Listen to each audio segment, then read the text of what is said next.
8.7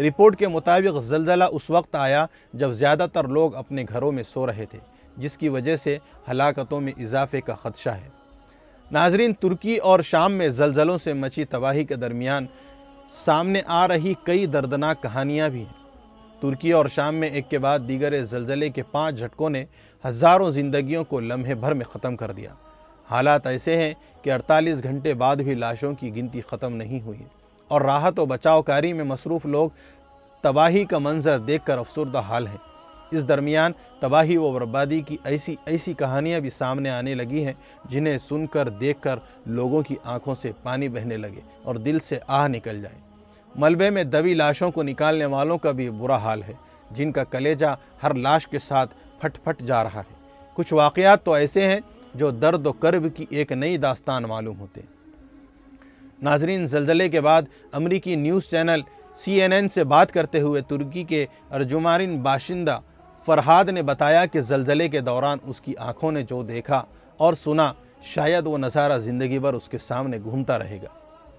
فرحاد کا کہنا ہے کہ زلزلے کا اندازہ رات تقریباً 4 بجے لگا۔ شیشہ ٹوٹنے کی آواز آئی تو لگا کہ کسی نے پتھر مارا، لیکن جب دیکھنے کے لیے اٹھا اور زمین پر پیر رکھا تو پیر سنبھل ہی نہیں رہے تھے۔ فرحاد نے کہا کہ میں سمجھ گیا کہ یہ زلزلہ آ گیا ہے۔ فیملی کے باقی لوگوں کو جگایا اور باہر نکالنے لگا۔ بزرگ والدین بھی ساتھ تھے، لیکن وہ کچھ پیچھے رہ گئے۔ تھوڑی سی دیر کا نتیجہ یہ ہوا کہ گھر کا ایک حصہ والدین پر گر گیا۔ بڑی مشکل سے ان کی لاشیں ملبے سے نکالی گئی۔ فرحاد کا فسانہ غم یہیں پر ختم نہیں ہوتا ہے ناظرین۔ اس کا کہنا ہے کہ ماں باپ کی لاشوں کو جب وہ ملبے سے نکال رہا تھا تو بیوی اور بیٹے باہر روڈ پر کنارے میں کھڑے تھے۔ اچانک زلزلے کا دوسرا جھٹکا آیا اور چند سیکنڈ میں ہی قریب کی ایک عمارت منہدم ہو گئی۔ فرحاد نے کہا کہ دیکھتے ہی دیکھتے میری آنکھوں کے سامنے سب کچھ ختم ہو گیا۔ پہلے والدین اور بعد میں بیوی بچے ختم ہو گئے۔ اب سمجھ نہیں آ رہا ہے کہ میں کس کے لیے زندہ رہوں۔ ناظرین، اسی طرح ایک افسر نے ترکی کی ویب سائٹ کو دیے انٹرویو میں بتایا کہ ملبے سے لاشوں کو نکالتے نکالتے وہ پوری طرح سے ٹوٹ چکے ہیں۔ انہوں نے کہا کہ یہ زلزلہ آفت سے بھی بڑا ہے۔ لاشوں کو نکالتے نکالتے ہم تھک چکے ہیں، سمجھ نہیں آتا کہ ہم کیا کریں۔ اس طرح کی آفت سے نمٹنے کی ہماری صلاحیت ہی نہیں ہے، صرف دنیا ہی ہمیں موت کی اس دلدل سے نکال سکتی ہے۔ یہ حالت راحت و بچاؤ کے کام میں لگے بیشتر افراد کی ہے۔ ملبے میں لاشوں کو نکالنا مشکل ہو رہا ہے اور مایوس کن خبریں انہی لوگوں کو سنانی پڑ رہی ہیں۔ جی ہاں ناظرین، اس غمناک وقت میں ایک ویڈیو سوشل میڈیا پر وائرل ہو رہی ہے جو شام کی بتائی جا رہی ہے۔ اس میں دیکھا جا سکتا ہے کہ 2 بچے ملبے میں پھنسے ہوئے ہیں۔ دونوں بھائی بہن ہیں اور ان کے لیے ملبے سے نکلنا مشکل ہو رہا ہے۔ جیسے ہی بچاؤ کاری میں شامل اہلکار وہاں پہنچتے ہیں تو بچی ان سے اپیل کرتی ہے کہ کسی بھی طرح وہ انہیں باہر نکالے۔ ساتھ ہی وہ بہت دہشت اور جذباتی انداز میں کہتی ہے، آپ جو بھی کہیں گے میں وہ کروں گی، میں ہمیشہ آپ کی غلام بن کر رہوں گی۔ ناظرین، BBC سے بات کرتے ہوئے اردم نامی شخص نے بتایا کہ رات کو ہی اس نے اپنے دوست کو کھانے پر بلایا تھا۔ وہ بغل کے ہی مکان میں رہتا تھا۔ اردم نے کہا کہ اس کا دوست شیعہ زلزلے کے بعد لوگوں کو حوصلہ دے رہا تھا کہ سب کچھ ٹھیک ہو جائے گا۔ پھر اچانک مکان کا آخری حصہ اس پر گر گیا اور چند سیکنڈ میں ہی شیعہ نے ہمیشہ کے لیے آنکھیں بند کر لیں۔ ناظرین، اسی طرح ایک علاقے میں ایک 6 منزلہ عمارت زلزلے سے منہدم ہو گئی۔ اس حادثے میں 5 سالہ بچی عائشہ گنیس ملبے میں دب گئی۔ وہ ہل تک نہیں پا رہی تھی۔ عائشہ کے ساتھ اس کا بھائی اور والدین بھی ملبے کے نیچے دب گئے تھے۔ اچھی بات یہ رہی کہ والدین اور بھائیوں کو ملبے سے جلد ہی نکال لیا گیا، لیکن عائشہ پھنسی رہی۔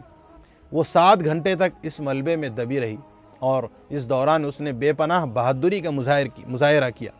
اس نے ملبے کے اندر سے ہی فون پر اپنے والد سے بات کی اور کہا، پاپا میں یہاں ہوں، پاپا میں ٹھیک ہوں۔ پھر بعد میں اسے باہر نکال کر اسپتال لے جایا گیا۔ ناظرین، اس وقت ترکی جو حالات سے گزر رہا ہے، ترکی کے ساتھ ساتھ دنیا بھر میں غم کی لہر دوڑ گئی ہے۔ ہر جگہ مایوسی اور اداسی چھائی ہوئی ہے۔ ان حالات میں متاثرہ لوگوں کی ہمیں ہر ممکن مدد کرنے کی ضرورت ہے۔ ان کے لیے دعائیں کرنی چاہیے۔ ہم بھی دعا کرتے ہیں کہ اللہ پاک متاثرہ علاقوں کو جلد سے جلد بحال کر دے، غیب سے ان کی مدد کی شکلیں صورتیں پیدا فرمائے۔ اس مشکل گھڑی میں متاثرہ لوگوں کی مدد فرمائے۔ تمام لوگ جو پھنسے ہوئے ہیں ان کے باہر نکلنے کی شکلیں پیدا فرمائے اور آسانی کا معاملہ فرمائے۔ جو اس زلزلے میں مر چکے ہیں، وفات پا چکے ہیں، اللہ پاک ان کی مغفرت فرمائے۔ جو زخمی ہیں، اسپتالوں میں ہیں، ان کو جلد سے جلد صحت عطا فرمائے، آمین یا رب العالمین۔ چلیے ناظرین، وقت کافی ہو گیا ہے، انشاءاللہ بہت جلد پھر آپ سے ملاقات ہوگی۔ جاتے جاتے آپ سے پھر ایک مرتبہ گزارش ہے کہ اس ویڈیو کو خوب شیئر کریں، اور چینل کو جن احباب نے ابھی تک سبسکرائب نہیں کیا، براہ کرم BI اسٹار نیوز چینل کو ضرور سبسکرائب کریں۔ اب اجازت چاہتا ہوں، اپنا اور اپنوں کا خیال رکھیے، خوب دعاؤں اور عبادت کا اہتمام کریں، ہمارے لیے بھی دعا کریں۔ جزاک اللہ خیر، خدا حافظ، السلام علیکم ورحمۃ اللہ وبرکاتہ۔